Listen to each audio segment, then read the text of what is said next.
Okay, welcome back.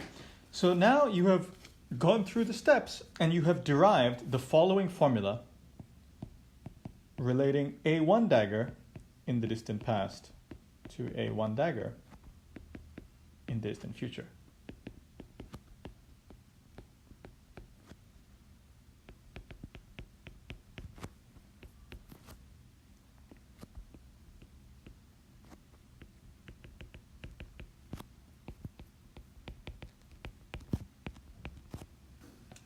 Okay. So let me just say a few words about this formula that you have so carefully derived. Notice that this thing here is just the wave operator acting on the field. For a free field, in other words, for the free quantum field theory we studied for a while, this is 0.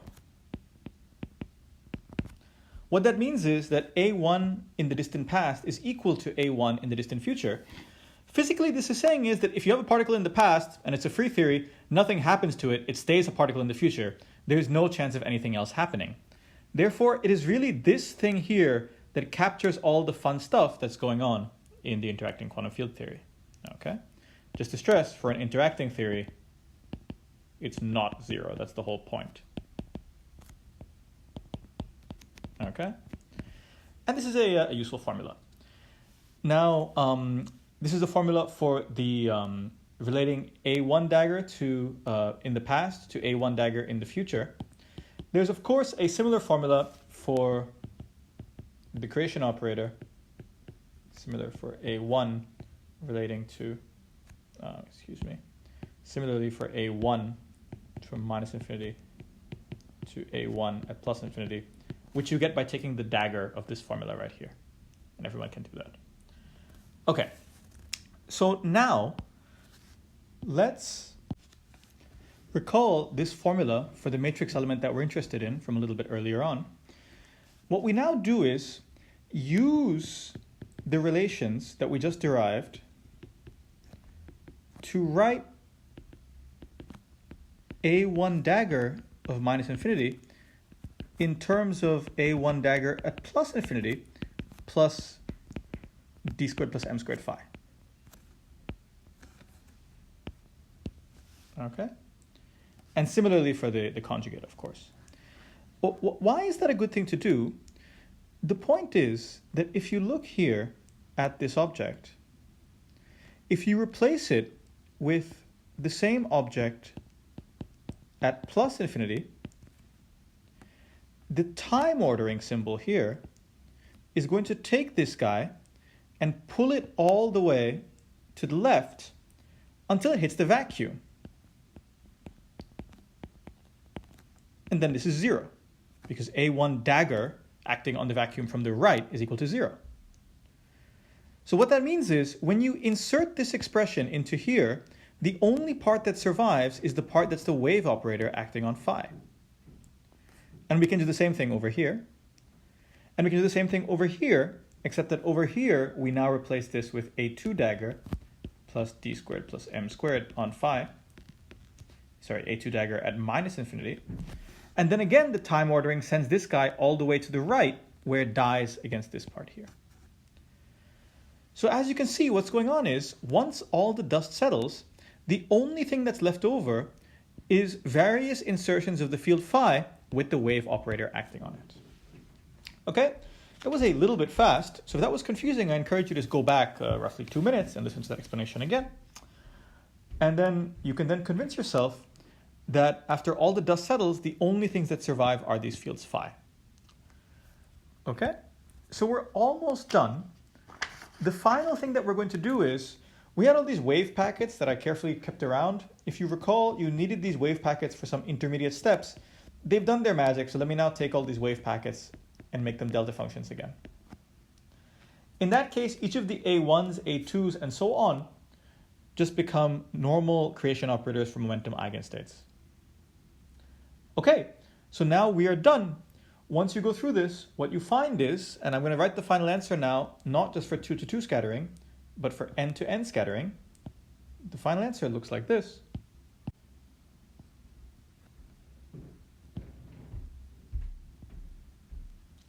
It's inner product of f with I.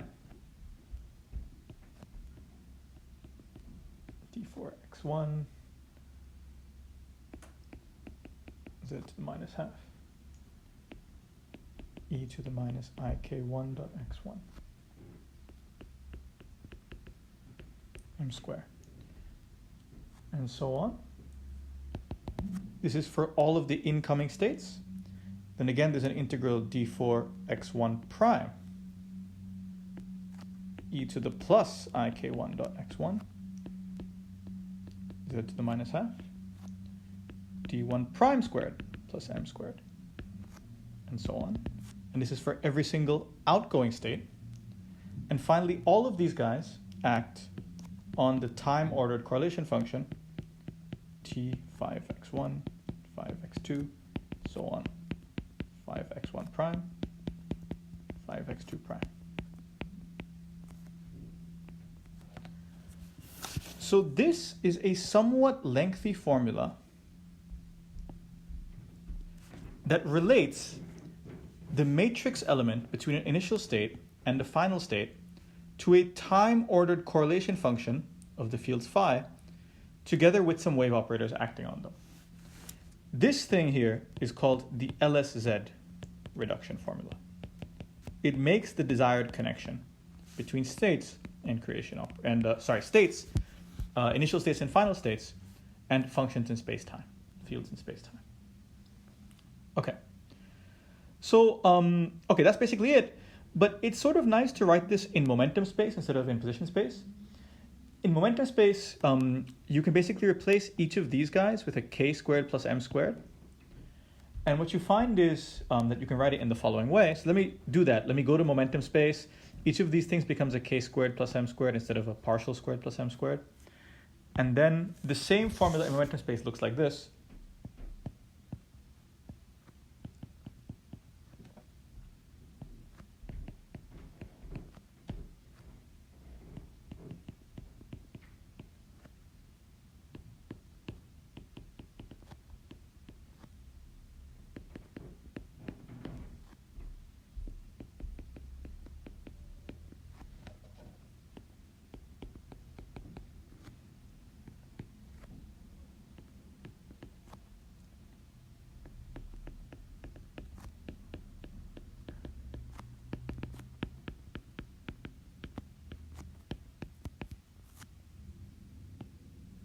So this here is the Lsz formula in momentum space.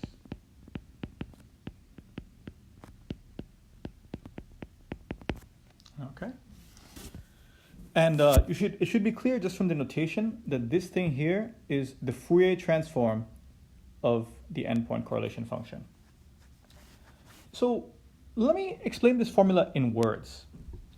In words, what you're supposed to do is, if you want to calculate a scattering amplitude or a matrix element, this f/I, what you do is calculate this endpoint function, okay, and then put the ingoing momenta into that endpoint function very close to their on-shell values. In other words, if this corresponds to something which creates a particle of mass m, put k close to m. In that case, you should see that this correlation function should develop a pole. Okay? The coefficient of that pole is the matrix element that you're looking for. You have seen these things before. These are words associated with amputating legs. This is the justification for why you amputate legs in a correlation function if you're calculating a scattering amplitude. And we'll come back to that in a second. Okay, so this was a fair amount of work, so let me just summarize. The point is, if you want to calculate a scattering amplitude, this matrix element here, calculate an endpoint function, look at that endpoint function, take the initial momenta, the ingoing momenta close to their on-shell value, and then there should be a pole. The coefficient of that pole is what we're looking for. Okay, good. The next step now is to actually learn how to calculate these guys. And that's the next part. Okay, so now that we know what we need to calculate, let's actually calculate it. So we're now moving on to section 3.2 in my notes, which is perturbation theory and Feynman diagrams.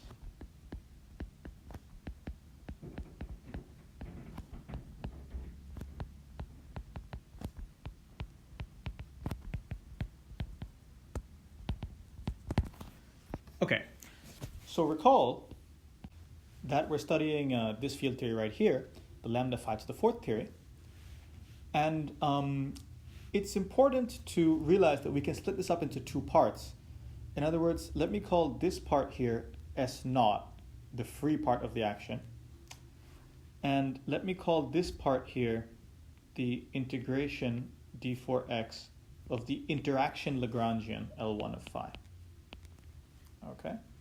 So in other words, what that means is that Li, excuse me, not L1, but Li is lambda over 4 factorial 5 to the 4th.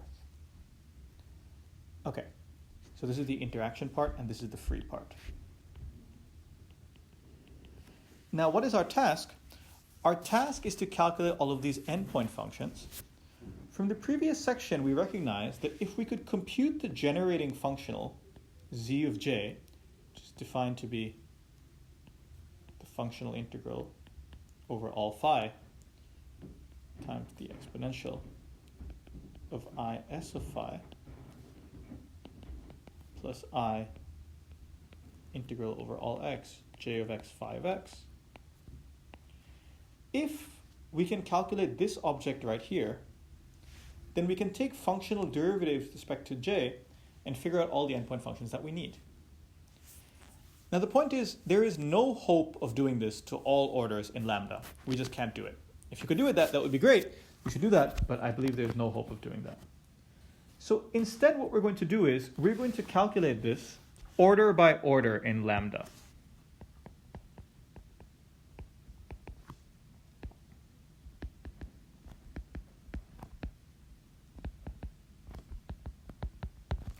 And that was why that split that I did earlier is a good thing to do. Because what you want to note is that this split makes it possible to write the generating functional in the following way.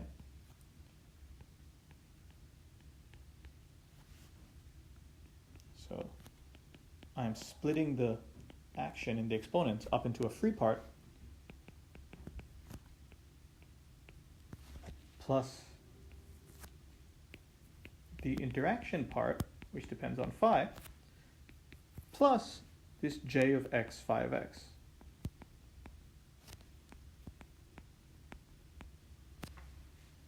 Okay. Okay, now here's a neat trick. Notice that whenever you have a phi, you can replace that phi with a functional derivative with respect to j. Because a functional derivative with respect to j acting through here always brings down a factor of phi. In other words, the above expression is formally equivalent to the following: functional integral over phi times the exponential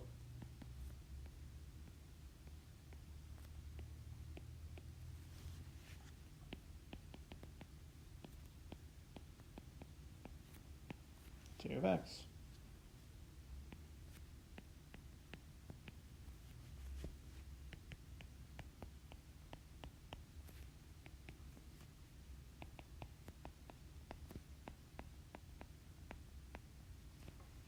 Okay. So what have I done here? I have taken this part here, coming from the interactions. I've taken it to the left, and then I've replaced phi with the following functional derivative. A function of a functional derivative might stress you out, but it really shouldn't. This function is just a polynomial. It's just saying take this guy and raise it to the 4th power, in our case. And nothing wrong with taking 4 functional derivatives. That's a completely reasonable thing to do. You can see that each functional derivative will bring down a phi, and that's exactly what Li phi of x is. Okay, great. So now that we have that, I can write it in an even simpler form. I can write it as, I can note, rather, let me just dwell on this a little bit. I can note that there are no phi's in this part. So that means I can take this and move it outside the functional integral entirely. So in other words, what I then find is that this is the exponential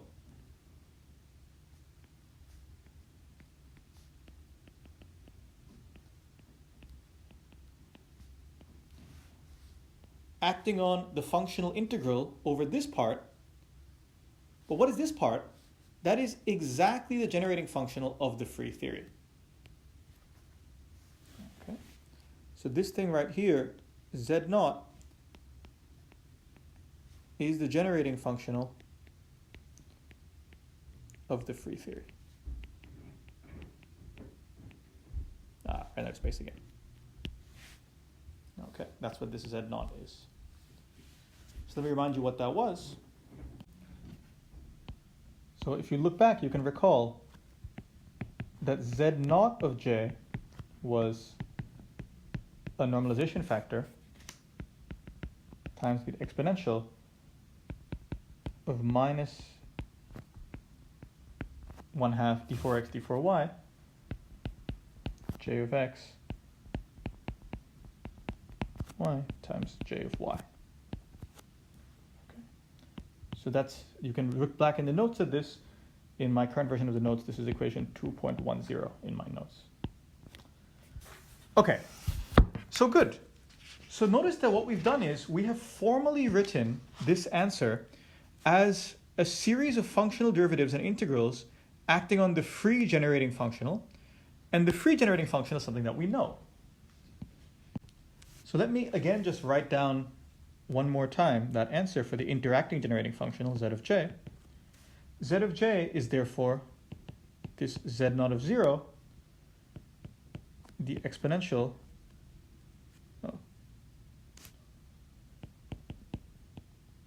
d4x Li minus I delta j of x acting on this integrand right here, d4x, d4y, j of x, df xy, j of y.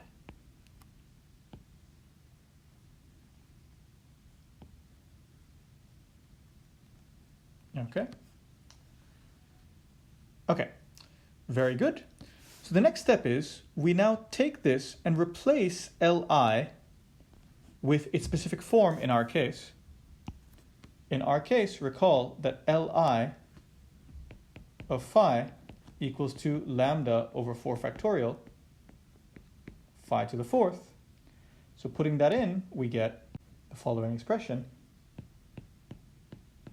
Z of j is proportional to the exponential of integral I d4x lambda over 4 factorial times minus I functional derivatives raised to the 4th power. And let me just copy this from before, where this is the thing from the free generating functional. Okay. So this formal lengthy expression is really what we need. The point is we can now work out z of j in the interacting theory by taking many different functional derivatives of this guy right here. In other words, we take this, we expand this in powers of lambda, and we take all the functional derivatives, and this works itself out into the delightful structure of Feynman diagrams.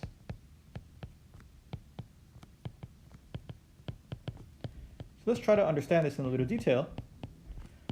Let's start to expand a few of these things out and see how this works. So what we do is we take everything, each of these exponentials, and expand them. So for example, we take this one here, the exponential of minus I integral d4x lambda over 4 factorial minus I delta j of x to the 4th. This is 1 minus I integral d4x lambda over 4 factorial minus I delta j of x raised to the power 4th plus half I integral d4x lambda over 4 factorial minus I delta j of x raised to the power 4th squared, and so on. And similarly, we can do the same for the other thing. I'm defining a shorthand notation, which I'll explain in a second, but you can take this and expand it, like 1 minus half j dot d dot j plus a half minus a half j dot d dot j squared, and so on and so forth, where it's probably pretty clear to you by now that j dot d dot j is defined to be integral d4x integral d4y j of x d of x and y j of y. Okay, so now what we do is we look at the product of these things, this expanded exponential multiplied by this expanded exponential, and we see how all the different terms fit together. So for example, the first non-trivial term arises from this guy right here acting on this guy right here. What does it look like? It looks like this.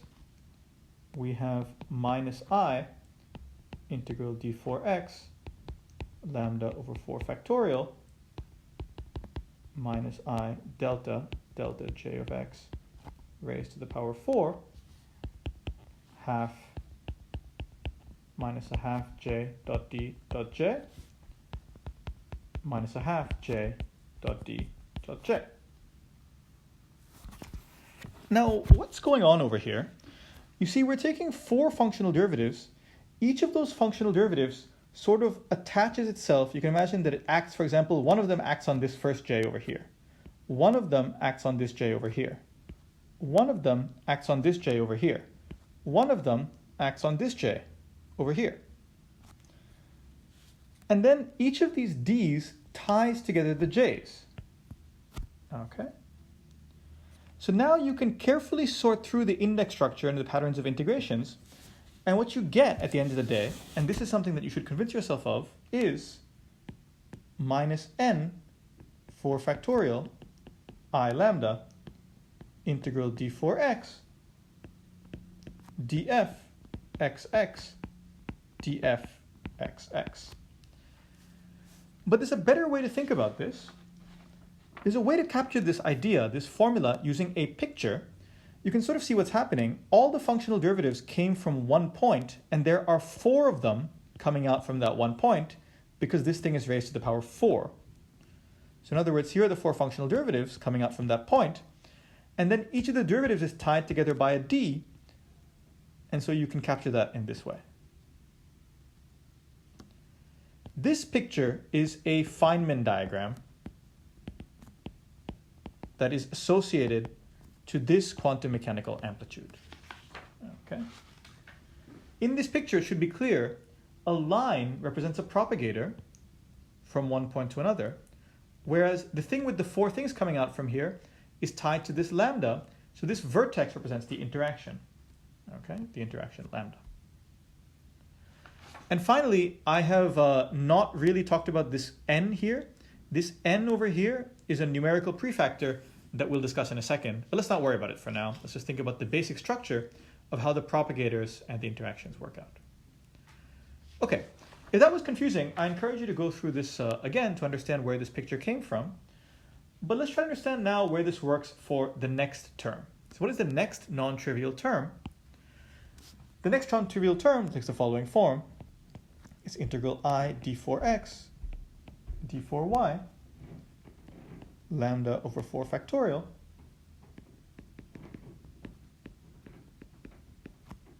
to the power 4 lambda over 4 factorial minus I d dj of y raised to the power 4.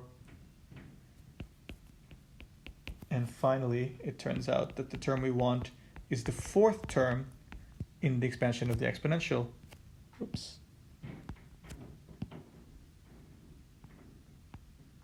Which is why we have this 4 factorial here.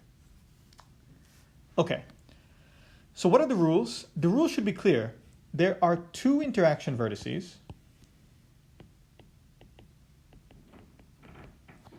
and there are 4 propagators, because this thing is raised to the power 4.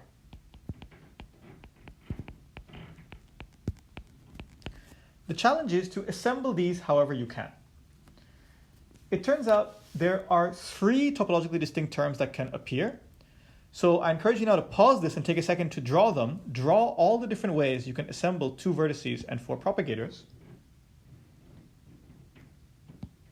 Okay. Okay, some time has gone by, so you've drawn them. So what are they? It turns out one of them is this. It's the square of the previous term. One of them is this. And the last one is this. Okay. These are the 3 possible diagrams that contribute to this order. And finally, I should stress that there are, of course, I've drawn all these things where there are no j's left over. But of course, there are diagrams that have j's left over. So for example, a term that appears in this expansion is this. d4x lambda over 4 factorial raised to the power 4, acting on against the 4th term in this expansion, j dot g dot j raised to the power 4. And here we have 1 vertex and 4 propagators. You think about how to assemble these, you can see that there's only 1 term that can contribute, and it looks like this. This thing has some external j's left over. In other words, the functional derivative did not kill all the j's. You can see there are 8 j's in this expression, but only 4 functional derivatives, so there are a couple of j's that survive. Okay, so what is going on here? There are 2 ways to think about this. Number 1, we're just doing an integral, and this is a way to capture each of the terms that appears in the integral. It's sort of a pictorial way to represent all of these terms. There's another way to think about this, though, which I think is a bit more physical.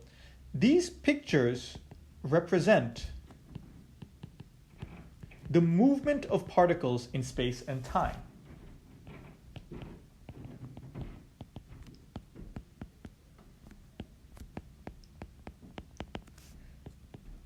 Okay.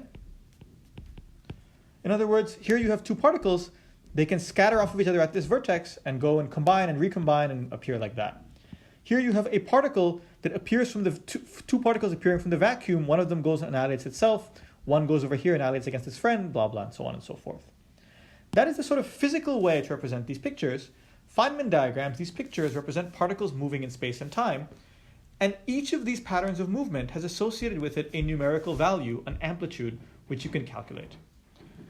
And by now it should again be clear that there are rules associated with each Feynman diagram that tell you how to calculate the amplitude. The rules in position space are the following. Number 1, each vertex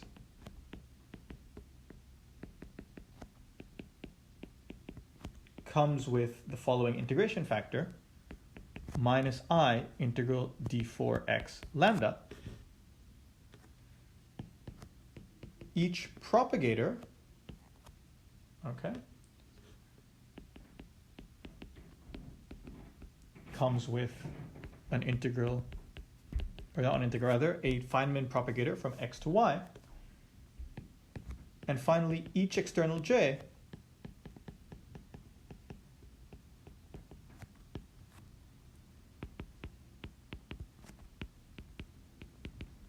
comes with a integral d4x j of x. Okay, very good. So what we've just done is we've just understood how to recapture, how to rather re-express the abstract functional integral in terms of these pictures. And we've understood the rules to associate an amplitude with each of the pictures. One thing we haven't done yet is understood the combinatorics. So the next time we're going to do in the next section is understand the combinatorics that determine this overall prefactor n. You'll notice I sort of glossed over that, this prefactor n. In the next section, we'll think about that prefactor.